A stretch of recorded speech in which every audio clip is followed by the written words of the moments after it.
throw this over to you on the elements, and you can tell people where you're at in the narration.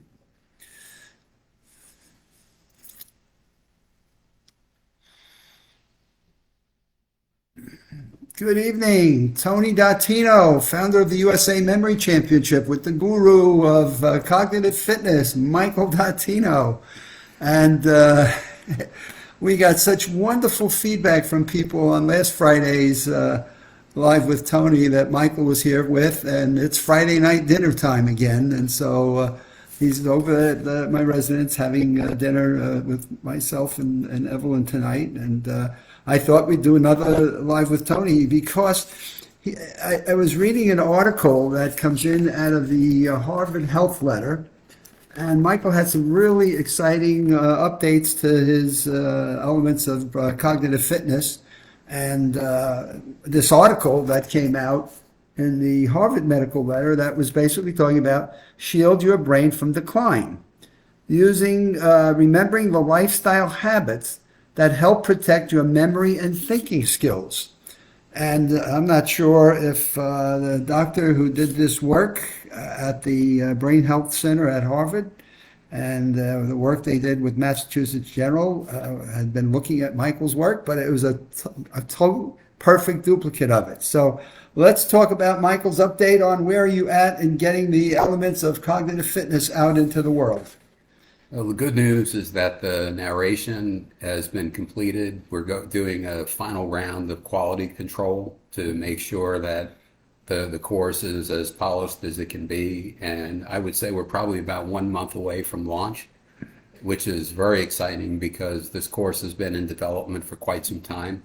But we really wanted to make sure that we got the details right. And I feel confident that we have, and that it will provide a lot of very practical how-to recommendations about taking information like what's in this article about, hey, these are the 6 factors that you need to be thinking of all the time to keep your brain healthy, and providing tips on how to implement them into your everyday lives.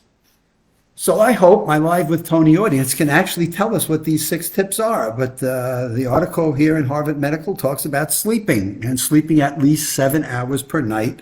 And we've discussed this, and what's written here in the Harvard Health Letter is the importance of getting a deep sleep that is actually cleaning out the toxins that are in your brain. And we've been talking about that, and Michael covers the elements of sleep in his cognitive fitness online course that he just talked about. And that leads us to, well, what keeps us awake at night? And what's another factor? And that is, how do we handle stress? So the emotional boundaries that we put on ourselves, the anxiety we have when we go try to sleep, and we all know we need to get 7 or 8 hours of sleep. And who doesn't, despise or dislike the fact that you get up in the morning and you're tired, and now you've got to get to work, or you've got to take the kids to school, and you just want to lay in bed and sleep, and the alarm is telling you got to get out. So how do we handle stress? And so they recommend ways to do this and engaging your mind. And we keep talking about taking a walk in nature, doing some gardening, finding a hobby that you watch. They recommend even watching a documentary where your focus is on at least learning something else. So, Michael, any other thoughts you've got on stress? Because I know you've done a lot of work on it, and you've got some of your own stress that you deal with sometimes. Any thoughts that you've got on what you can add to what the Harvard Medical Letter has got? Yes, one thing that I would say, the single most important thing to understand about stress is stress in and of itself is neutral. It's what we make stress means to us that makes all the difference in the world, because stress that we interpret as being good or positive, something that is challenging us to work towards something that matters to us, actually helps us achieve our best performance. It's when we internalize stress as being negative, where it's this is pulling me farther away from something that's important to me, or I feel defeated, or I don't feel like I have a sense of control.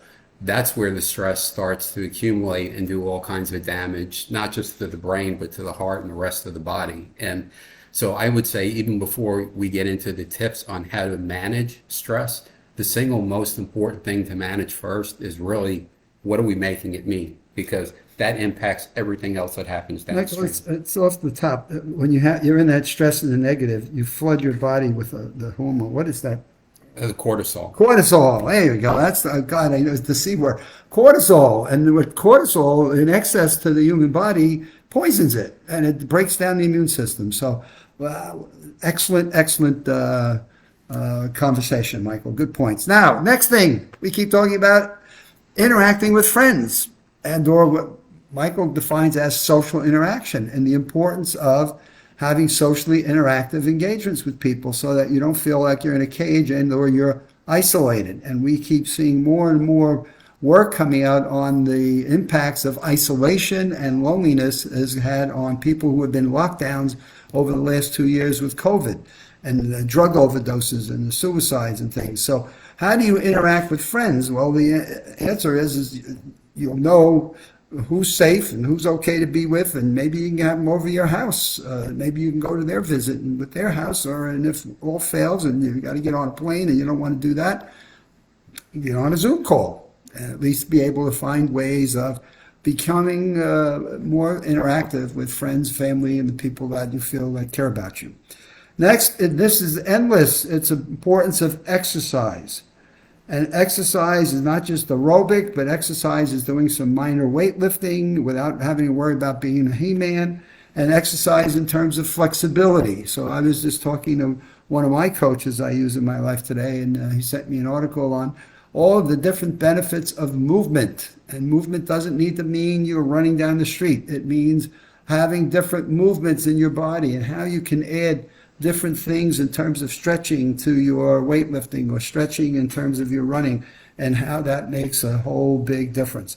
Now, the goal that they constantly talk about is 150 minutes a week, but that gardening counts in that, household chores. I mean, I watch a neighbor who's building things all the time, and he's constantly lifting and carrying and supporting things. I think he gets more than 150 minutes of exercise every week. Michael, what have you been doing in terms of something you went out right before Christmas and decided that you were going to begin to do?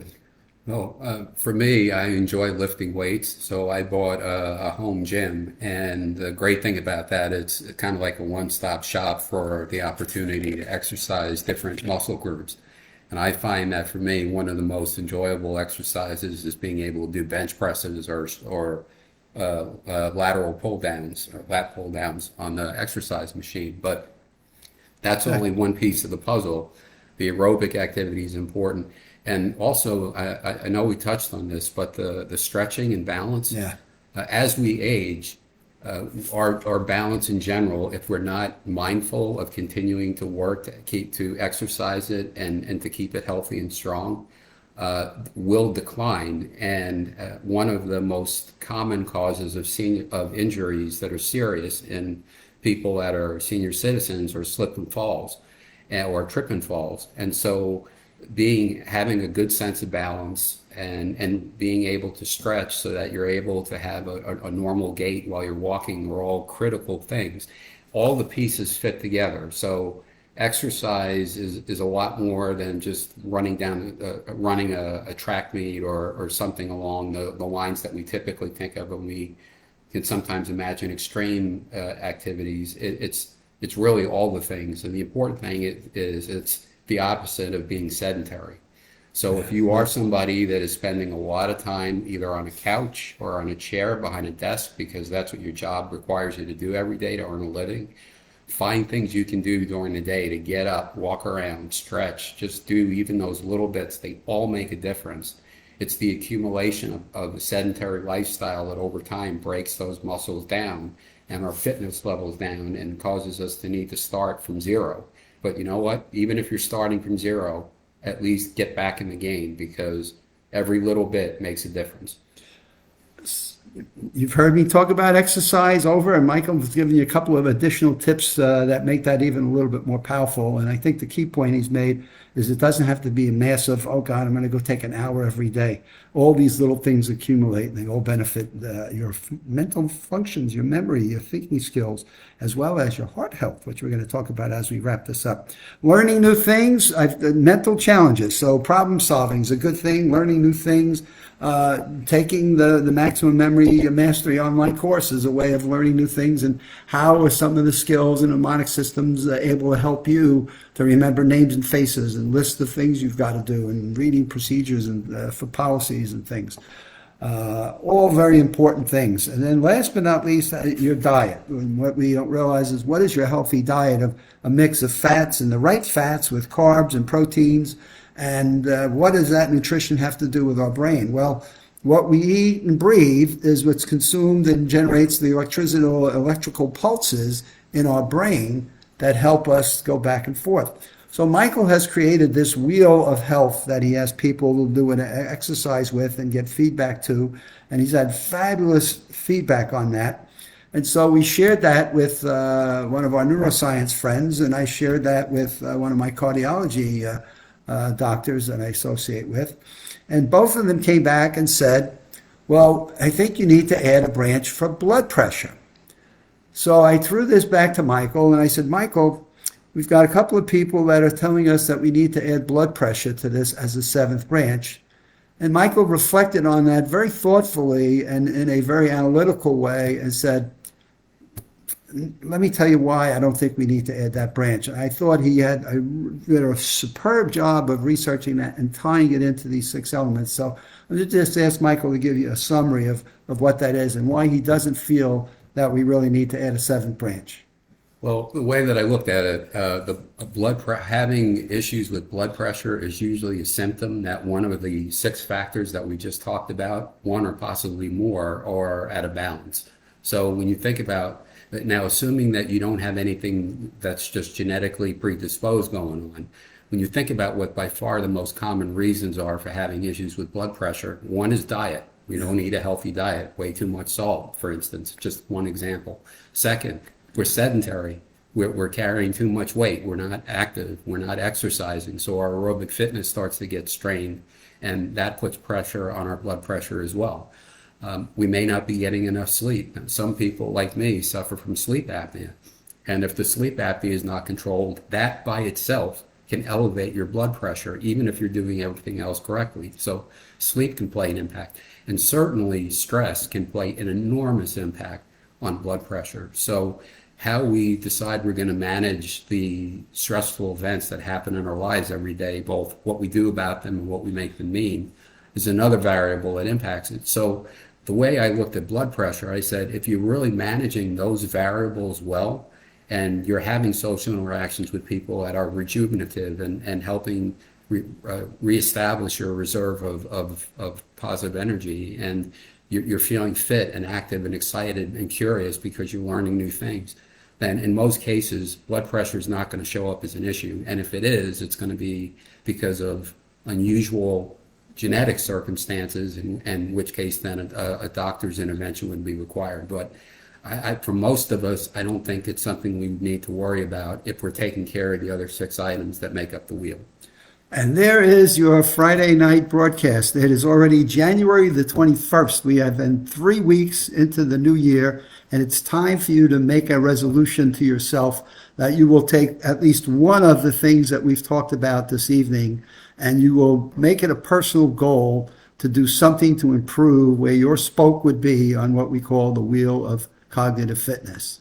So, Michael, I think your insights are excellent. The research you've done continues to be amazing. Your interactions you're having with some of the top neuroscientists in the country are just fantastic. And I'll tell you, it is great to have you Friday night for dinner, as well as Live with Tony, and maybe it's Live with Tony and Michael. Any last comments you want to say in terms of the weekend, or good night? Oh, just say good night. Thanks for listening. Thanks for watching. And if you enjoy it, follow or like us. Michael, any last tips for the football fans in the audience? Who's your hot pick for the weekend? I'm not touching that one. All right, we're not going to touch that one. We have some really interesting games. I submitted my picks there, and I don't want to share any of those, so anybody copies them, because I just won last week and planning to win this week too. Have a good weekend. We'll see you on Monday.